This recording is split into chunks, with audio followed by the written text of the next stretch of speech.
Dear students, आज के इस वीडियो में मैं क्लास 10th के स्टूडेंट्स के लिए साइंस में भौतिक विज्ञान के पाठ प्रकाश का परावर्तन और अपवर्तन में आपको उत्तल दर्पण के लिए UVF के मध्य रिलेशनशिप अर्थात संबंध को स्पष्ट कर रहा हूं।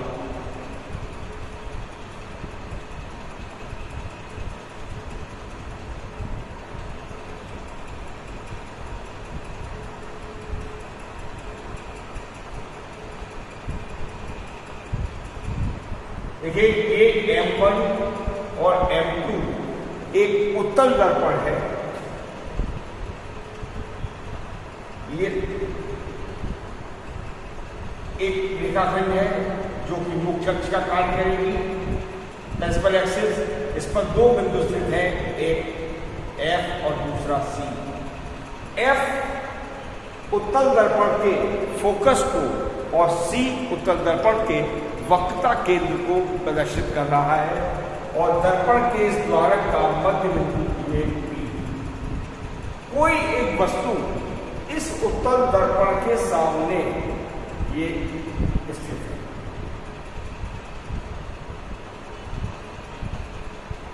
वस्तु AB से मुख्य अक्ष के समांतर आने वाली प्रकाश किरण दर्पण से परावर्तन के पश्चात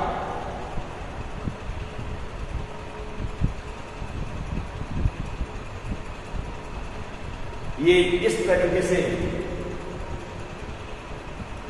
चली जाती है, दर्पण पर बिंदु D पर आपतित होती है और परावर्तन के पश्चात ये वापस लौट जाती है।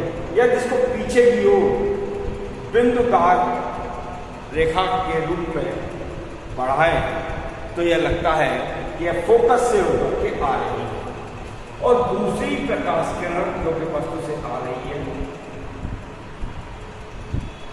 दर्पण से परावर्तन के पश्चात उसी मार्ग से वापस लौट जाती है। यदि इसको भी पीछे की ओर हटाएं तो यह वक्रता केंद्र C से आती प्रतीत होती है और दोनों ही किरणें ये बिंदु A1 पर एक दूसरे से मिलती हैं, जहां A1 और B1 ये वस्तु का प्रतिबिंब बनता है जो कि सीधा है तथा प्रकाश किरणें वास्तव में नहीं मिल रही है, इसलिए यह आभासी होगा। दर्पण के पीछे बन रहा है लेकिन दर्पण के ध्रुव और फोकस के मध्य बन रहा है। तो डियर स्टूडेंट्स, देखिए, इस बिंदु D से मुख्य अक्ष पर ये DN लंब डाला गया है। अब आप यहां पर दो त्रिभुज देख रहे हैं, त्रिभुज ABC और A1B1C। त्रिभुज ABC और त्रिभुज A1B1C ये दोनों ही समकोणिक त्रिभुज हैं। समकोणिक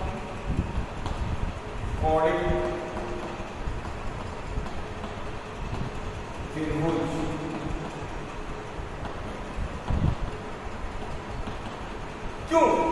क्योंकि देखिए, जो वस्तु मुख्य अक्ष पर खड़ी होगी ये समकोण बनाएगी और जो प्रतिबिंब बनेगा ये भी मुख्य अक्ष के साथ में, प्रिंसिपल एक्सिस के साथ में समकोण बनाएगा और ये कोण C दोनों त्रिभुजों में ओहेलिस्ट कोण है। जब ये त्रिभुज समकोणिक है तो इनकी भुजाएं भी आनुपातिक होंगी, अर्थात लंब AB का लंब A1B1 के साथ वही रेशियो अर्थात अनुपात होना चाहिए जो आधार BC का आधार B1C के साथ है। इस स्थिति को मैंने फर्स्ट समीकरण का नाम दिया। अब देखिए, मैं त्रिभुज DNF और A1 B1 F की बात कर रहा हूं, त्रिभुज DNF और त्रिभुज A1 B1 F भी समकोणिक हैं।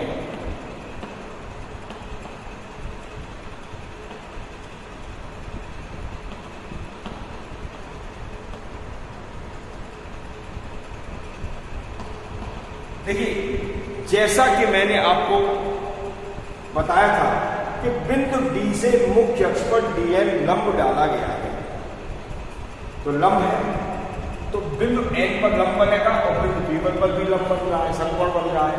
इसके अलावा कोण F बन रहा है जो बिंदु F पर, वो दोनों त्रिभुजों में उभयनिष्ठ है, इसलिए ये दोनों भी समकोणिक त्रिभुज हैं। जब समकोणिक है तो इनकी भुजाएं भी आनुपातिक होंगी। ऐसी स्थिति में लंब DN का लंब A1 B1 के साथ वही अनुपात होगा जो आधार NF का आधार B1F के साथ है। चूंकि प्रकाश किरण AD ये मुख्य अक्ष के समांतर आ गई है, अर्थात AD समांतर है BC। जब ये दोनों ही समांतर रेखाएं हैं तो इनके बीच की दूरी सदैव बराबर होगी, अर्थात AB और DN परस्पर बराबर होगी। तब AB इक्वल है DN। इसलिए इस DN के स्थान पर मैं AB प्लेस करूंगा, क्या होगा? AB upon A1 B1 equal NF upon B1 F। Dear students, मान लिया कि दर्पण M1 M2 का कर्वेचर अर्थात द्वारक छोटा है। माना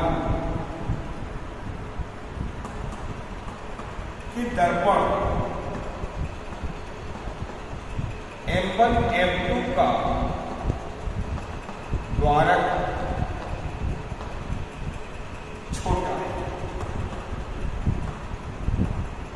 जब द्वारक छोटा है तो बिंदु D P के नजदीक होगा, तो बिंदु D P के नजदीक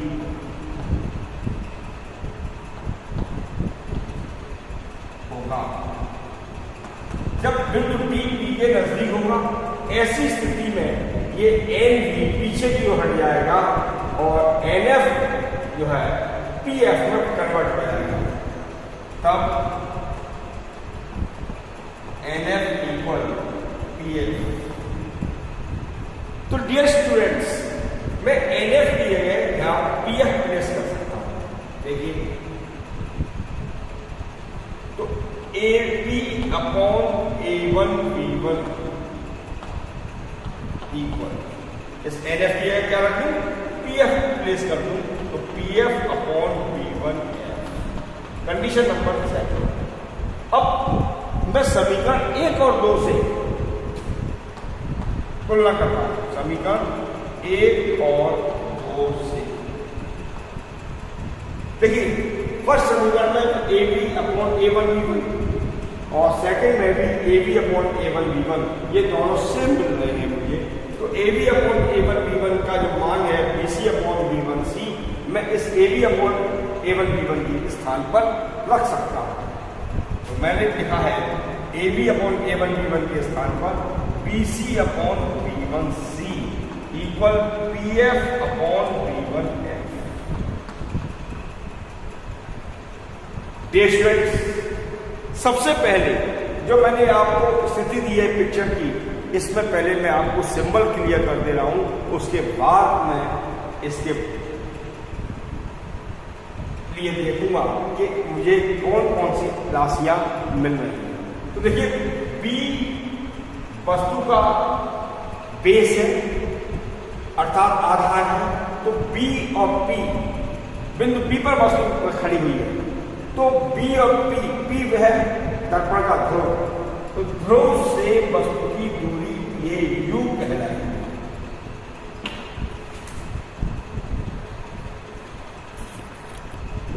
जबकि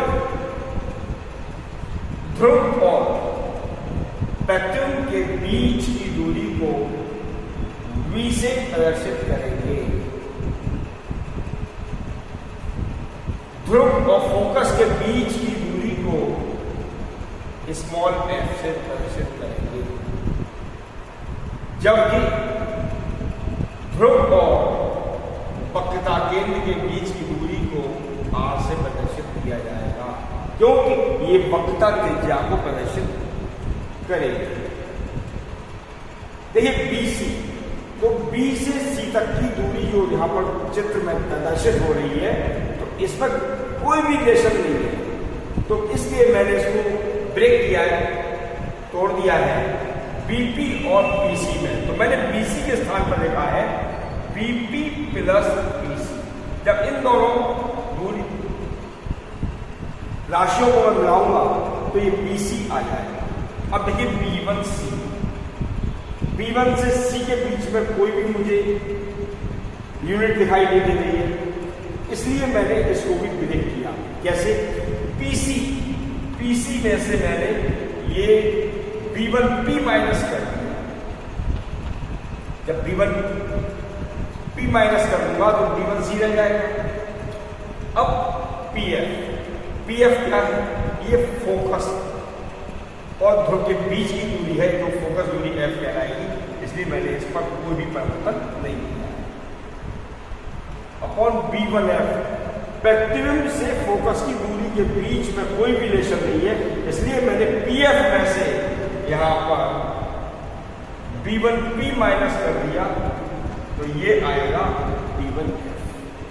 तो डियर स्टूडेंट्स, अब मैं आपको जो यहां पर आप यूनिट देख रहे हैं, तो मैं इन यूनिट्स के लिए आपको यह बता रहा हूं कि किस यूनिट के लिए कौन सा सिंबल प्रयोग किया जाता है। देखिए BP वस्तु और दर्पण के बीच की दूरी को प्रदर्शित कर रहा है, और ये हमेशा U होती है जो कि ऋणात्मक होगी। BP वस्तु और दर्पण के बीच की दूरी है, इसको हम ऋण U से प्रदर्शित करेंगे। और है PC। देखिए PC क्या है? ध्रुव और वक्रता केंद्र के बीच की दूरी जो वक्रता त्रिज्या r होती है, और r इक्वल होता है 2f, फोकस दूरी का दुगना।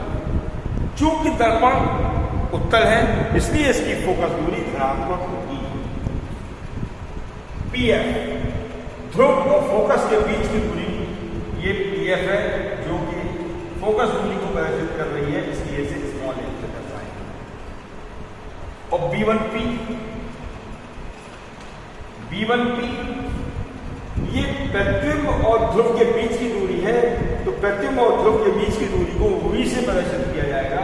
चूंकि पेट्रियम दर्पण के दूसरी ओर बढ़ रहा है, इसलिए यह धनात्मक होगा। तो डियर स्टूडेंट्स, अब मैं जो सिंबल प्रयोग किए हैं, इन सिंबलों का प्रयोग कर रहा हूं। BP के स्थान पर मैंने रखा है -U प्लस PC की वैल्यू क्या है? 2f अपॉन PC की वैल्यू फिर 2f plus B minus B1P की वैल्यू है B। PF की यूनिट है स्मॉल f, फोकस दूरी। फिर PF, तो PF के स्थान पर मैंने स्मॉल f रखा है माइनस B1P के लिए V यूज किया। अब यहां पर मैं क्रॉस मल्टीप्लाई कर सकता हूं। तो पहले मैंने f से मल्टीप्लाई किया, तो माइनस UF, f से 2f को करूंगा तो प्लस 2f स्क्वायर। अब माइनस b से -2 को minus by plus UV, minus और प्लस माइनस 2VF इक्वल।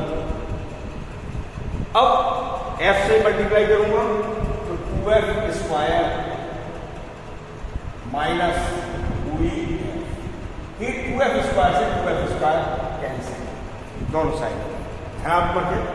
अब जो शेष राशियां रही इनको प्रयोग में लाना है। देखिए u भी धनात्मक है, तो u v को केवल मैं इसी लेफ्ट हैंड पर ही रखूंगा, बाकी सारी यूनिट्स जो भी हैं अब उनको मैं पक्ष बदल करके अर्थात ट्रांसपोज करूंगा, राइट हैंड पर ले जाऊंगा, तो ये ऋणात्मक है, राइट हैंड पर जाने पर ये सारी राशियां धनात्मक हो जाएंगी। ऐसी स्थिति में ये uf ले गया तो प्लस का हो जाएगा uf, फिर प्लस 2vf माइनस vf, तो uv equal uf plus 2vf में से 1 टाइम vf माइनस करूंगा तो केवल vf बचेगा। दोनों को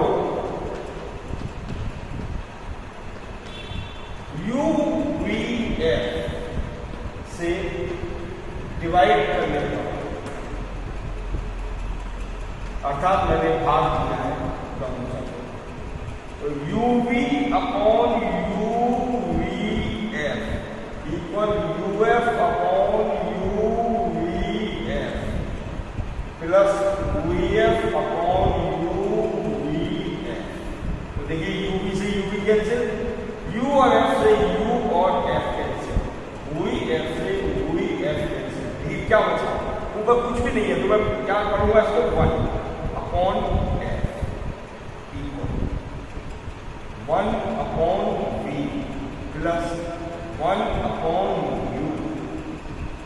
तो डियर स्टूडेंट्स, दर्पण के लिए uvf में जो हम रिलेशनशिप देख रहे हैं वो है 1 upon f equal 1 upon v plus 1 upon u।